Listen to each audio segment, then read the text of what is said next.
23 years ago, actually, I wandered into my little local bookstore, Cosmic Comics, it was called.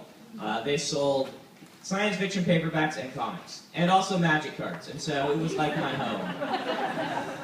And I wandered in, and on the new release shelf, which was right by the door when you wandered in, there was a very large fantasy novel. Very large, called Eye of the World. Now, I had started to figure out by that point that big books were good. Not necessarily because a large book had any more chance of being high quality, but if it was high quality, you had that much more to love, right? And so when I saw this big book, I'm like, I think I will read that. Guys, why don't we post it later on? Post it, guys? Hello? Let's post it later on. And so I picked up this book, and I bought this book, and I started reading this book, and now here I am. It has been a really, really weird journey for me. Very surreal and very strange. I've been reading the Wheel of Time books for decades. How many of you guys picked that book up in 1990 when Great Hunt wasn't out yet? Wow. There we are. We've been waiting a long time. You were very patient people. And I had all the ups and downs that a Wheel of Time fan has, right? I don't know if you guys had this. I remember when I found out that book 6 wasn't the last book. I was a little bit annoyed at Robert Jordan. But I kept reading, and I loved the books. And despite that, I will admit that a good friend of mine, Mikey, does all my jacket photos. And I, for many years, were roommates, and anytime someone would mention the name Robert Jordan, we would both raise our fists to the air and yell, "Damn him!" because our series wasn't done yet. But I've loved these books. When I was trying to learn how to be a writer, Robert Jordan's work is what I studied. It became my textbook because it's hard to learn how to write. And I found that my creative writing professors didn't know how to teach me how to write. They knew how to talk about writing, but they had a lot of trouble teaching how to write. And so I've studied The Wheel of Time. When I got an offer on my first book, Elantris, it came from Tor, which was Robert Jordan's publisher. And I said yes, despite my agent counseling, that we should go shop it around and see how much more money we could get somewhere else, because that was the Wheel of Time's publisher, and that's where I wanted to be. And I think for a lot of authors during my era, the Wheel of Time was kind of the dominant pinnacle. It was the thing you shot for. It's the thing you admired and aspired to be. And so it's left this indelible mark on my career, and it had done so even before I was asked to work on it. Now, for those who don't know the story, I didn't apply for this. I didn't know I was being considered. I just got a phone call one morning. It was actually a voicemail. And I answered my voicemail, just listening in the morning, as you do, just to see if anyone important has called. And I got a voicemail that said, "Hello, Brandon Sanderson. This is Harriet McDougall, Robert Jordan's widow. Would you please call me back? There's something I want to talk to you about." And that's how I heard. It took me forever to get a hold of her. And she said, "Well, I just want to know if you would be interested in completing my husband's work, The Wheel of Time." That's how it happened. It is really weird, okay? Even still, I look back at that day and I think, did that really happen? Did I just get called out of the blue and asked to finish the Wheel of Time? Within a few months, I was in Charleston reading the notes.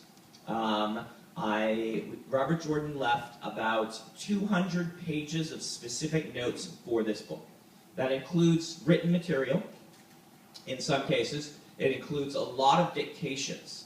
He was sick for a while at the end, and he would dictate to his assistants or to Wilson. There's a famous story, you may have heard it, where Wilson, who was his cousin, and very close like a brother, very dear to Robert Jordan, was sitting and chatting with him. And Robert Jordan looked at him and said, "There's a city in the Blight that nobody knows about." And Wilson, like, they hurriedly grabbed, like, a look for something to record, and fortunately someone there had, knew how to take dictations and just started writing. And Robert Jordan dictated what eventually, after they wrote it down and things, is a big description of this city that you read about in this book. He dictated a lot of various scenes that were in this 200 pages. When he was well, he worked on some of the scenes. Some of them were actually written by him, others he talked about. Anyway, there were those 200 pages. And those 200 pages were handed to me, and they are what you now hold in the 3 books intermixed with what I've been able to come up with for finishing this series. The epilogue that you have in A Memory of Light is the thing that I read first. It's the ending. Robert Jordan spoke for years of he knew the ending. He knew the last page. He would taunt us. I don't know if you guys read interviews. He would taunt us that he knows the last word, right? He would talk about someday writing it, and he did know it, and he did write it. The epilogue is mostly him. There is still some things that I put in there, but it's mostly him. If you ask me later, I can talk a little bit more about what was me in that. I try to stay away too much from, in large groups, talking about what was me and what was Robert Jordan, since I don't want to spoil anything, and I don't want you, when you're reading, to be focusing on, is this writing here Robert Jordan? Is this writing here Brandon Sanderson? But now that the series is done, I'm free to speak a little bit more on what was me and what was him. But yeah, it's been a 5-year journey. It's really weird for me to consider. My first book came out in 2005. I got this call in 2007. It's now 2013. So I have been working on the Wheel of Time the great majority of my published career, which is pretty weird for me to consider when I look back at it. But it has been awesome. The single question I get the most often is, how does it feel? It feels, I think, probably the same to me as it does for many of you reaching the last page of that last book. It feels awesome, it feels satisfying, and it feels sad at the same time, because it's done now. And we have spent years following the series, and now it is finished. But a piece of art needs to be finished. All good things, as we say, must come to an end. There will be no more Wheel of Time books. Robert Jordan did leave some notes for a sequel trilogy, which we are not going to do. He did not want his series to become a legacy series. He specifically requested of Harriet that it not be, meaning that authors work on it for generations. There's nothing wrong with that, but he did not want the Wheel of Time to become that. And so to respect his wishes, we need to stop after the books he said, please do these and don't do any more. So there will be no more Wheel of Time books. There is an encyclopedia coming. Harriet contracted to do this herself. That's his wife and editor. Before he passed away, it was something they had signed a contract to do. It will not be like the Big White Book. It will be an actual encyclopedia, which will list, an entry for every character and talk about their entire history and where they end up, and hopefully include a lot of things from the notes that didn't make it into the last book. So that should be pretty fun. We also do have a deleted sequence from Memory of Light being published in Unfettered, a charity anthology that you can Google about online. But there will be no more books, and it's right that there be no more books, even though many of us would like to read them without Robert Jordan here to write them. He actually only left 2 sentences on the sequel trilogy. I can tell you what those are sometime after more people have read the book, and it won't be spoilery. But 2 sentences would not be enough for us to write a trilogy about. Granted, I could probably write a trilogy about anything, but yeah, but if I did, it would be me and not Robert Jordan. And through these books, I had a great deal to do with these books. I'm not ashamed of that. I'm proud of it. And yet, because he wrote the ending before he passed away, I could always know that I was shooting toward his vision, which was fundamental in how I viewed this project, and was fundamental in me being able to work on this. He left notes on basically how everyone was to end up. And so I could still make sure that the books felt to me like his vision, even though there was a lot of work to do, and I wouldn't be able to feel that on other ones. So there's a frequently asked question for you. A few other ones before I go to Q&A sessions. People tend to ask me some things such as, when is the sequel to The Way of Kings coming out? Yeah.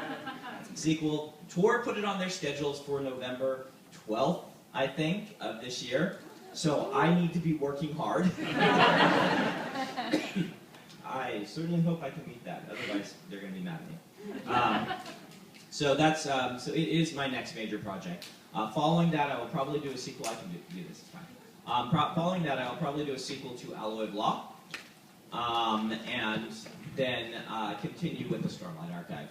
My goal is to do one of those every 2 years, if possible. They're very thick books that are very difficult to write, but let's go ahead and do a Q&A. Throw questions at me, what you guys are curious hearing, and I will blab at you. Okay, I'm so good at that. my question really is, you said that the ending being written by Robert Jordan gave you direction. Yes. So was there ever a moment of doubt at the beginning where you were like, it's Robert Jordan, I can't Right, was there ever a moment of doubt at the beginning? Yeah, before I saw the materials even. The night that Harriet called me, so she called me during the day, and that night, I had this moment of, what did I just say yes to? What am I doing? Because I came to the conclusion that nobody could write this series the right way but Robert Jordan. And in saying yes to doing it, I was saying yes to failing. Because no one could do it but him. And so anyone who would try to do it other than him would fail. And that was pretty daunting to me. It was really frightening to me for a while. And I almost wrote back to Harriet and said, you know what, I've reconsidered, and I'm just going to back out. I've considered that for a while, tossing and turning at night.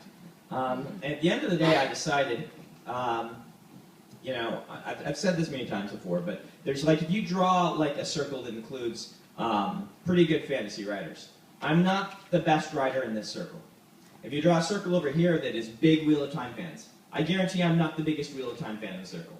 I've read the books multiple times, I love the books, but boy, you guys put me to shame. But if you do a Venn diagram of those two circles, I'm the guy in the middle, right? I'm the one who could do this project, and I eventually decided that night that I would do this, because if Robert Jordan couldn't do it, I wanted to do it as a fan, to make sure that it didn't get screwed up too much. I really feel that I'm the one who would screw it up the least, because at least this way someone who'd read the books in the series was writing on it, and someone who cared. I know that my vision for everything doesn't match the visions of everyone. You each will have quibbles on how I approached the books, and that's fine. But I am a fan, and I do know the characters, and I knew them from the beginning, and even if I interpret them a little bit differently, we can be together in fandom, and I really felt strongly that that would lead to a better book than even hiring someone who was a better writer than me who didn't know the series. All right, question right there. I was just wondering, who was your favorite character when you were reading the series, and then after writing the characters, who was your favorite character? It's the same. Just because it's, by this point, the momentum on that train is not something that can be changed. It's always been Perrin from book one. I'm fond of all the characters, even Fael. I like Fael. People complain about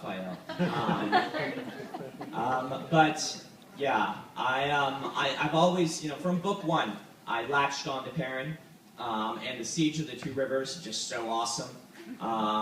And writing the books, you know, Perrin had some hard times later in the series, and these are important for character growth. Robert Jordan did this intentionally, but there are several times where you just want to punch him. Right? And it was my pleasure to come in and be able to say, all right, Perrin, time to stop moping. Let's move on. And be able to write that transformation there was really, really satisfying.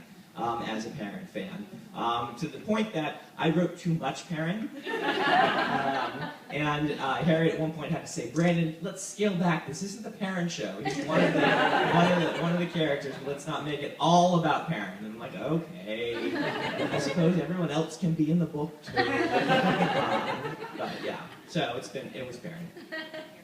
Other questions? Yes, right there. What was your favorite book? My favorite book is book 4. Because of the Siege of the Two Rivers and Rand going through the glass columns, which are my 2 favorite sequences in the series. And you probably can notice that those sort of sequences having an effect on how I approach the last books. Yes? In A Memory of Light, it's basically just one big fight. Okay, let's. You can ask this, but let me go ahead and make the announcement. Don't give any specific spoilers. No spoilers. Just in case someone hasn't finished the book yet. But yeah, go ahead. It's basically one big battle. And with Yes. your fiction, there was fighting, but not massive scale Yes. battles. How did you go about plotting something so huge? That's an excellent question. In fact, it was the thing that scared me the most about this last book. Because Robert Jordan was a soldier. He was in Vietnam. He knew military history. And hint, guys, I have not been a soldier. And that sort of thing. So I early on went to Harriet and said, we need resources to do this. My general way of approaching books is, as a writer, I can become like an 80% of the way expert in something with a few months of research. That last 20%, though, takes like 10 years, right? And so my goal is to get myself the 80% of the way there, and then have an expert on board to fix the 20% I get wrong, to go through and give reads and things like this. And so I went to Harriet and said, who can we go to? And she happens to be friends with a writer named Bernard Cornwell, or Bernard. I think he goes by Bernard. And he writes these wonderful medieval historical novels with lots of good warfare in them. And she went to him and said, here's the setup, here's what's going on, can you give us some advice? And he gave her a list of battles from history to go to use as guides. We took that list to Alan Romanchuk, who is one of Robert Jordan's assistants, and who is also a history buff and a warfare buff. And he designed the tactics. He played Great Captain and came up with a complex battle plan for me, which I then sent back to him numerous times saying, this isn't dramatic enough, this isn't dramatic enough, here's where we need to have a twist and turn, here's what the story demands this. And we went back and forth a lot because I was pushing for more drama and he was pushing for, but this is how the historical battle went. I'm like, we're going to change the historical battle because, you know, anyway, we went back and forth on that, but the end result was tactics with the sense of drama that I was looking for an epic end-of-the-world battle, which we, you know, haven't really ever had, though we've gotten close. And so once we had that, I had bullet points out of that, which were the list of tactical maneuvers that were happening. And from there, I wrote the prose using that as the backdrop for what was going on. All right, other questions? Yes, in the back. Go ahead. I have a question about writing in general, and especially from following your website. Sometimes I notice you'll have 2 or 3 projects going on at a time. Do you ever have too many ideas, and how do you handle that? Yeah, do I ever have too many ideas? Yes, I do. This is common among writers. One of the things you start to learn, interestingly, is that ideas are kind of cheap to writers. Meaning you'll have more ideas than you can expend. Some of them are better than others, but you will start generating ideas. And the task of a writer is not just to generate ideas, but to practice to the point that you have the skill to turn those ideas into good stories. And so the more I do this, the more ideas I have, and the more I have to kind of cull those ideas, looking for the ones that are best for what I'm trying to do at the moment. This is why you see these 2 young adult books coming out this year for me. Those were both projects I've been working on when The Wheel of Time came at me in 2007, and I put aside because it was time to work on something more important for a little while. And once I finished the Wheel of Time, and the last book was going in for copy editing this summer, I was able to finish off those 2 projects I'd set aside, and now they're coming out this year. The Arithmetist and Steelheart is what they are. But yeah, there are lots of ideas, and managing ideas is taking a lot of practice, and I'm not sure that I'm fantastic at it yet. I usually write things I'm not supposed to be writing in order to take a break from what I'm supposed to be writing. It's how I take a vacation. I write something new. And that's what keeps me fresh. It helps me be productive, but it also makes it so that I look a little scatterbrained at times. All right, question. As an author, what is like a day in the life? Do you have a methodology, or do you just free write whenever it comes? Okay, do I have a methodology? What's a day in the life like? Well, I didn't become a writer to sit at a desk or get up at a normal hour. These are both things that scare me, except when I'm on tour. Then I have to get up at like real hours. I had to get up at 7 a.m. this morning, guys. Normally, I will get up at noon. Yes, I will. I'm giving a clap for that. You guys shouldn't clap for that. There are children in the room. They're going to be like, wait, they're clapping, that's what I should do too? No, I'm a bad example. Don't do what the crazy artist does. I get up at noon. I work from about noon until 5:30. Then I go hang out with my family. And then I go back to work between 8:30 and 10, depending on what's going on that night, and I work until about 4 a.m. And so that gives me I need about a 4-hour chunk to really get into some writing. And that gives me 2 4+ hour chunks to do things in. And my methodology is different for every story, different for what I'm working on at the time. Sometimes, I'm doing revisions, and revisions you can go at longer than new prose you can go at. New prose kind of drains you, whereas revisions you don't want to, but you can keep working on them forever. So yeah, it just depends on the story. I am an outliner generally, which means I like to work from a very sturdy outline so I know where I'm going. But that sturdy outline is something that you take a sledgehammer to while you're working on the story, and you're constantly knocking down rooms and adding new ones. The outline doesn't stay the same. Yeah?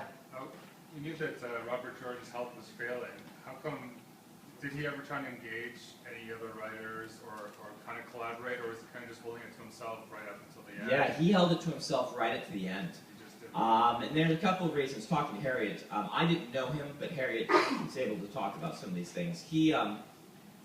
I asked her, did he consider choosing someone? She said, choosing a successor felt like giving up to him. And he would tell Harriet about what would happen and the assistants, but he almost always couched it as when I get better, this is what I'm going to do, and that sort of thing. He did not want, he was fighting to the end, but he also was laying basically on his deathbed, dictating scenes to be written in his story, which is kind of an interesting dichotomy. And so, no, he didn't. But you do have to remember that Harriet is an editor. Harriet discovered him. She edited a lot of the greats in science fiction fantasy before she even met him. She was the editor on Ender's Game, if you've ever heard of that book. Yeah. And she discovered Robert Jordan and then married him. To make sure her editorial advice gets taken. I'm sure that's what it was. And so he could, at the end, ask her to find somebody and know that she could do it. Honestly, probably better than he could have. I would trust my editor in that sort of thing more than I would trust myself, because that's an editor's job. And so he asked her, and she started asking around, started compiling a list of names, and my name actually wasn't ever suggested to her. I came up because a friend who was visiting was scouring the internet for nice things said about Robert Jordan, and found a eulogy I'd written among things that other people had written. She was just looking for nice things, for tributes. It was on the day of the funeral that she did this. And printed them off and took them to her and said, you should read these. People are saying nice things about him. And Harriet read mine and said, "This guy's a writer, let me read his books." And so she read my book, Mistborn, and didn't even finish it before deciding that she wanted me and calling up the publisher and saying, "This is the guy, we're going to choose him." And then she called me, and actually after she called me, she wanted more time to consider, which is legitimate, but it meant that I sat there for a month. Well, I didn't sit there, I went on tour for a month, nervously considering the fact that what had just happened and not knowing if I was going to end up actually being an astronaut. Just one follow-up. Yeah. A little switching a little bit. Being so close to it, do you have any ideas where you got the inspiration? There's so much weird stuff, like, just the world, but like the names and how... Where did he get his inspiration? You know, Yeah. this I can actually add a lot of insight on because these sorts of things show up in the notes quite a bit. I mentioned the 200 pages. What I didn't mention was the CD on top of it. The CD on top of it was all of his files that were notes to himself. And these are vast and daunting. And there's 5 million plus words in there. Those who saw me, I did a tweet where I tried to compile them all into one document, and my computer crashed when Word was counting at 32,000 pages, and it told me it can't count anymore. Turns out that Word can only count to 32,000 pages. The computer programmers there, I mentioned that to someone, they actually listed off the exact number because 32 something is like a certain number of whatever bits that you can count. And so it just said, "We've reached the maximum page length, sorry," and then my computer crashed. And those notes were to himself. And there's a lot of stuff in there. A lot of that stuff are things like, he would do a chronology, like for book 3. He'd like list out a chronology of book 3. And then in a file of chronology working for book 3, he would have all of that, and he would add things to it while he's working on book 4. Then you make a new file that's chronology of book 4, and so there's like tons of repeated material in there. But there's also tons of little gems and lists of names and all of this stuff in there that's just all over the place. It's daunting to approach it because it has his own genius style of organization, which means none of us can make sense of it. And in that, there will be references to where he got the names, references to mythology, these sorts of things. A lot of his names are mythological, the vast majority. I didn't know, for instance, that Perrin was, that there was a Slavic god of the forest named Perun. I figured out some of the obvious ones, like Guinevere for Wayne Alvier, and Tom Merlin, and those sorts of things. But some of you are like, oh.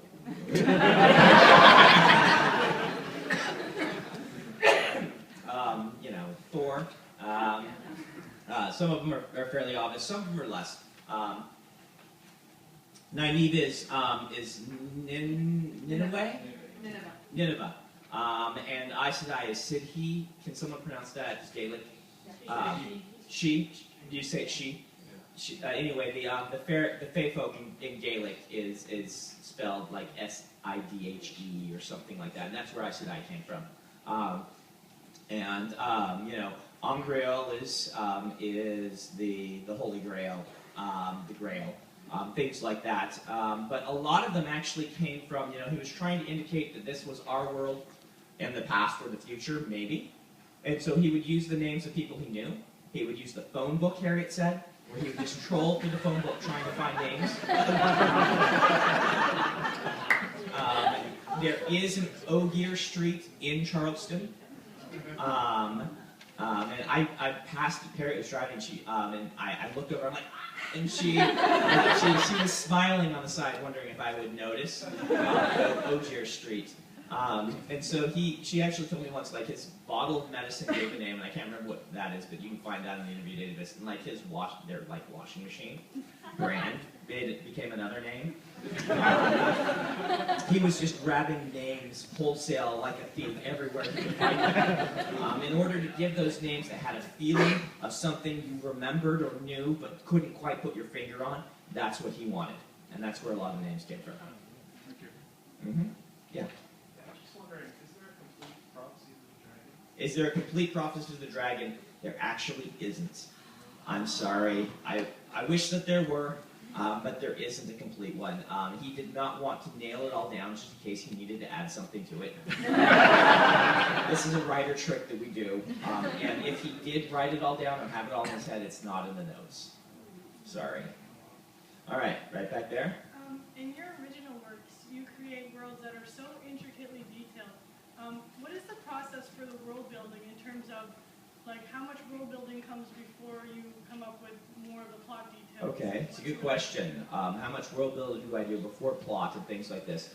I am usually always on the watch out, or the lookout, on the watch for interesting character ideas, which are usually conflicts, right? Like Dalinar from Way of Kings. His hook was the brother of the king, who the king dies and the nephew is a bad king. What do you do if you're like the king's uncle and you know your nephew's a bad king? Do you take over or not? That's a conflict, right? That starts me on usually on the path to a character. Something like Vin, who is, you know, a really good person who just doesn't trust that anyone else is a good person, right? That sort of internal conflict. I'm always on the lookout for an interesting world idea. Often these have to do with something about the setting, the physical setting, the magic. It's often the magic for me, but it's often things like Way of Kings, the High Storms was one original idea. But these are all happening separately, and I'm looking for plot ideas. And I will have these bouncing around in my head separately. And it's not till they start to combine that you start to have a book for me. The one I can really point out on Mistborn how this happens. For instance, I was developing a magic when I was in high school. I'm an insomniac. I have trouble sleeping a lot of nights. And so this was really bad in high school when you can't just get up when you want and go to bed when you want. And I would be sitting in class exhausted thinking, why can't I be this tired when I want to go to bed? If only there were a way I could store my tiredness in some sort of charm and then use it when I want it. And that became the inception of a magic system that I began working on. Separately, another magic system I began working on was where I saw a certain film that was using telekinesis, and it was really kind of hokey. It looked hokey to me. The things were just flying back and forth. I'm like, it would be more interesting if the telekinesis were based on kind of more effective physics, that you're really pushing away from yourself or pulling toward yourself using centers of gravity and mass. It would be more interesting to me to watch. It'd be more interesting to play with as a magic system. So I was developing this pushing and pulling mechanic separately. And then I saw one of the Harry Potter movies, and I thought, man, these Dark Lords never get a break. And there's always these furry-footed British dudes that destroy them, or some kid who just is, they never get a break. What if the Dark Lord won? Could I write a book where a young, plucky protagonist went on a quest and then failed? I figured that would probably be a downer of a novel, and so I just filed it away in the back of my head. Until I decided I wanted to do a fantasy heist novel, which is another plot hook that got me going. It's the idea of, hey, I love heist novels that work really well in a fantasy book where you can have every character have a different magical talent. They all work together. It's like, Mission Impossible with magic. And I started designing this, and I thought, hey, this could take place in that world where the Dark Lord won, and they'll rob the Dark Lord, right? A gang of thieves ripping off Darth Vader or something like that. It was fun to me. And I started building in these magic systems that I've been building separately and saying, hey, this fits here, this piece fits here. And at that point, I sit down and I do a big plot outline, and I plug in all the different interesting world elements, and then pulls. I'm like, oh, I need something here. Okay, this character I've been developing, and then this character goes here, but I need another character here, and things like that. And then I just start working on it and building out this outline. And that's where a book comes from for me. All right, right here. Let me see how much time we have. Okay, I can still keep going. Good. Yeah, go for it. When you're talking about discovery writing your characters, how Yes. long does it take for you to usually find a voice? How long does it take for me to find a voice for a character? He's been listening to some of my other writing lectures. Yeah. All your writing. I usually do a lot of outlining, just for background for everyone else, on my worlds. A moderate amount of outlining for my plot, but not a ton for my characters, because for me, characters are something I kind of need to discover while I'm writing. I need to figure out who they are. I don't know who they are until I see through their eyes. And that process is one of the hardest things to get right in writing, because it's not something I can just sit down and plan for. And I'm naturally more of an outliner. And the characters I can't outline. The characters have to be alive. And so it can take months. Most of the time it doesn't. Then was 3 tries. Dalinar was 2 tries. And it was, the first try was almost right, and I was able to write most of the book until I realized what I was doing wrong, and then go back and fix it when I went through. Kelsier came out right the first time. You know, whatever it was about his interesting mix of selflessness and psychopathy came together into a character that worked. I did an entire book with Kaladin being wrong, and it made the book fail. It's The Way of Kings I wrote in 2002, and I wasn't sure why it had failed for years, until I rewrote it in, 2009.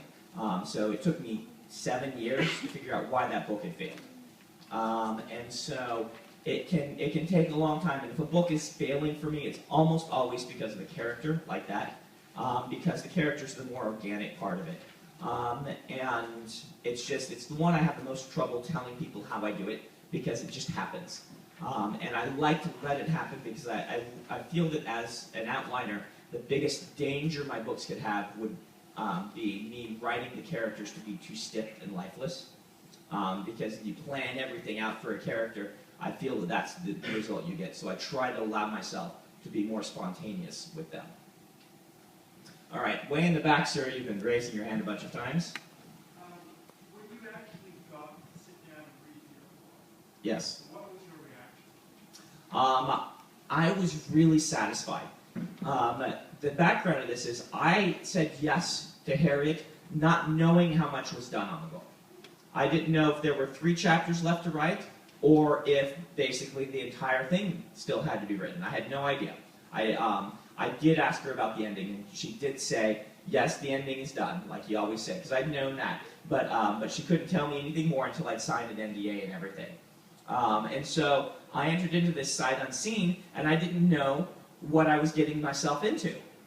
And so I was really worried about that ending, because if I picked it up and, 100 things could have gone wrong.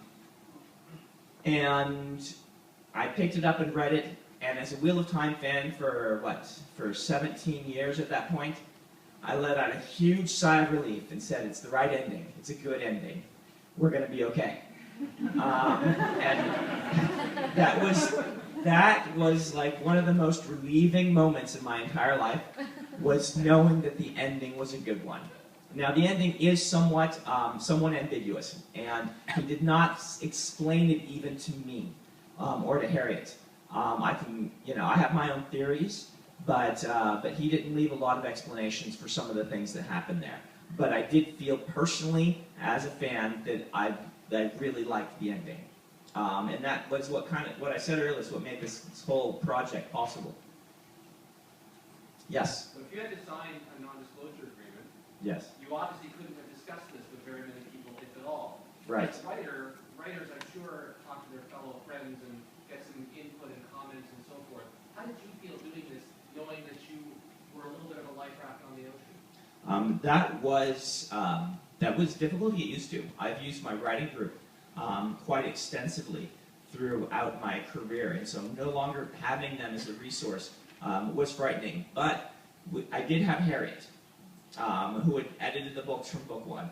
I had Maria, who had been Robert Jordan's assistant for like 12 years at that point, and Alan, who'd come on 7 years before. So I had a writing group of 4, and that was good.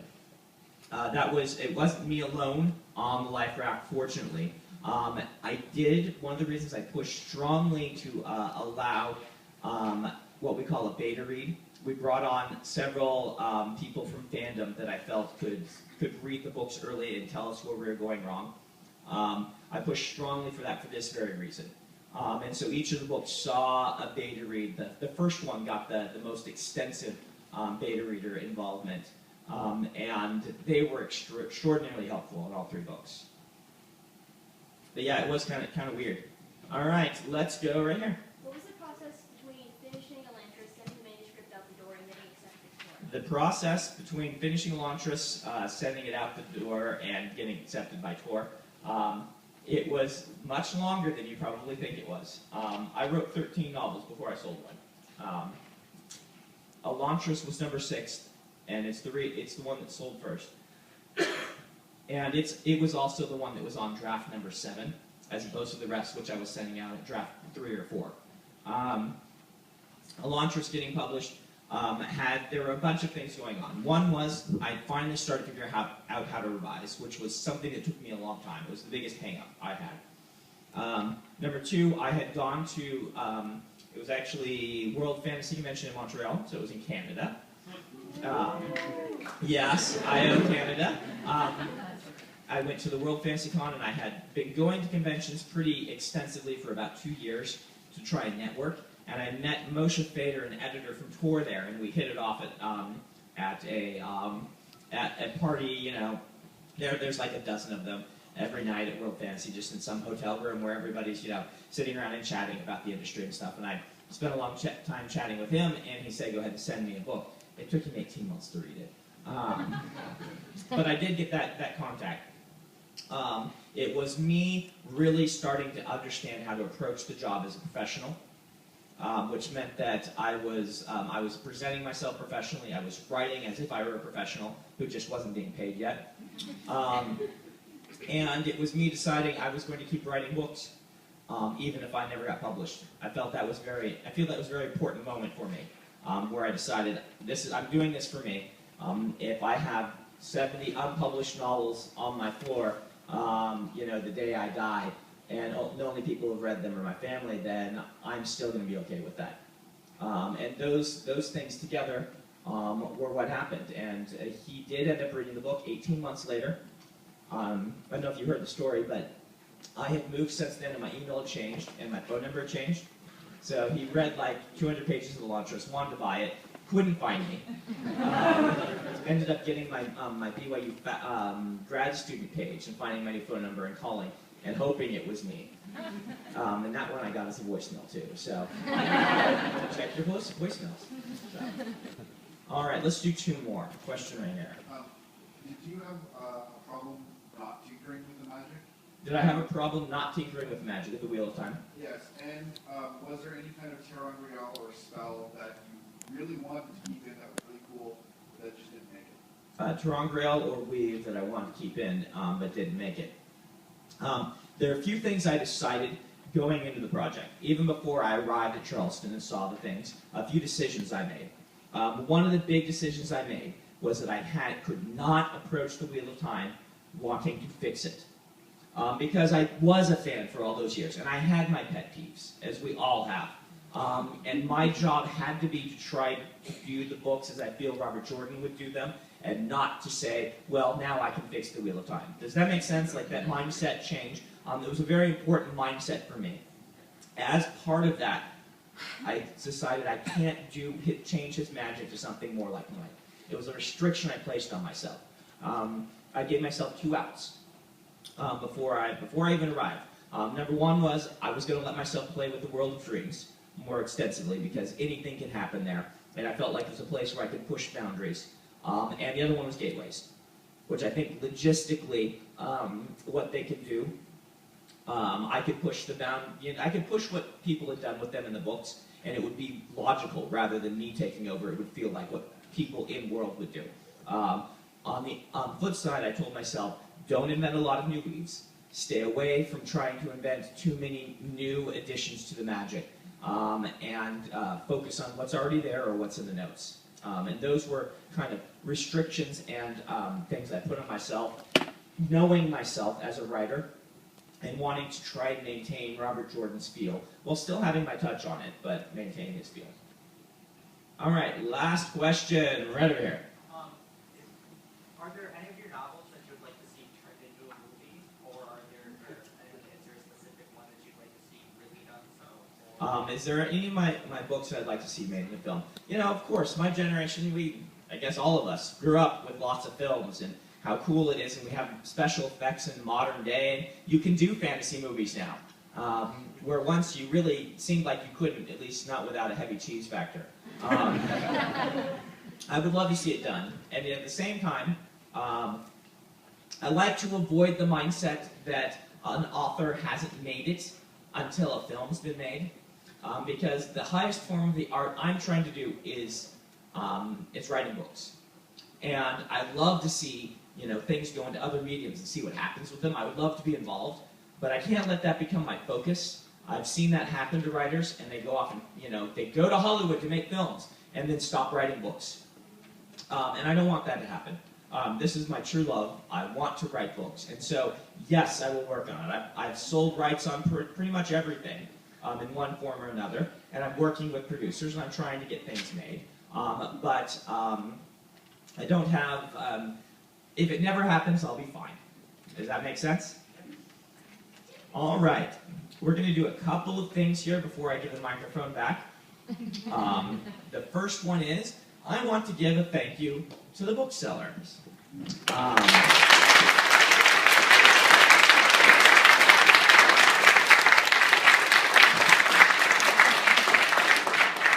I would not be the writer I am today if I hadn't had a nice local independent bookseller who knew science fiction and fantasy, and who took care of me when I came in to buy books. That bookseller actually is closed down in Lincoln, Nebraska, as many booksellers have. I did meet the owner and give him a hug and a thank you when I last went back to Nebraska. But, it seems like good bookstores are a dying breed these days, and so I want to suggest to you all, support your local booksellers. Give them your consideration. Go in and chat with them. Let them sell you books. In science fiction and fantasy, we don't have many high-profile authors. There are a few of us, but we all got our start because booksellers were reading the books when they first came out and suggesting them. We don't get placement in airports or in Costco's and things like that. The way that we make it is by word of mouth. And if we lose our booksellers, I think you will see a lot more of the kind of generic thrillers and a lot fewer of the quirky fantasy and science fiction books, just because we won't have people to be selling them. And so, thank you to the bookstore. I will point out that they have lots of books out there. They did bring a nice, generous helping of backstock. If you have never read one of my books, I do suggest Mistborn. Mistborn is a good place to start. It's the one I was talking about earlier, and it is a standalone novel that has 2 sequels, so you kind of get the best of everything, and the trilogy is done. I'm doing more in the world, but it's with different characters many years later, and so the trilogy is finished. I also have another one I want to highlight, which is The Emperor's Soul, which is a novella I released last year in print form. It is the best piece of short fiction I think I've ever done. That's something I want to learn to do better, and I've been practicing on, and I'm very proud of how this one turned out. So give those 2 a look if you haven't read my stuff, but at the same time, you don't feel guilty if you have Wheel of Time books to be signed. I'm here for the Wheel of Time. I love the Wheel of Time, and I don't necessarily consider every reader of the Wheel of Time my reader. I am just pleased that you are reading words that I've written, and I am proud to have been part of this, so thank you guys very much.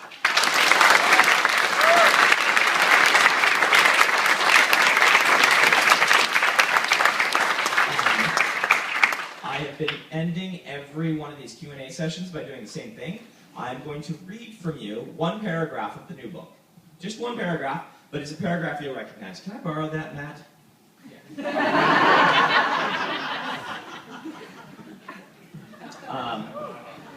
I thought, what reading can I do?